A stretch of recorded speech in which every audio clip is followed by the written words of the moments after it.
Dress అనమాట. ఈ dress cloth తీసుకొని మా అమ్మాయి కుట్టించుకుంది. ఈరోజు ఏంటంటే డ్రెస్ నిన్నే కుట్టించి తీసుకొచ్చింది అనమాట. ఈ డ్రెస్కి ఈ ఫ్లవర్స్ క్లాత్ కొనిందనమాట నెట్ మీద. కొని మొత్తము ఇలా సెట్ చేసింది. ఫ్లవర్స్ విడివిడిగా తీయాలి క్లాత్ పైన, తీసి నెట్ క్లాత్ పైన వస్తుంది. మనం అదంతా నెట్ పైన కట్ చేసుకొని ఈ ఫ్లవర్స్ని ఈ షేప్లో చెట్ల షేప్లో పెట్టేసుకోవడమేనమాట.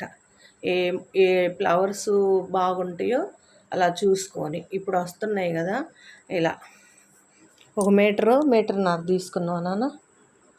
మీటర్న్నర క్లాత్లో తీసుకుంది.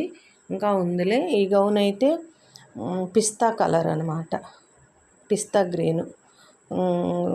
గౌను కుట్టినందుకు 800 తీసుకున్నారు. క్లాత్ వచ్చి 600-700 పడింది. స్టిచ్చింగ్ ఎక్కువ పడింది.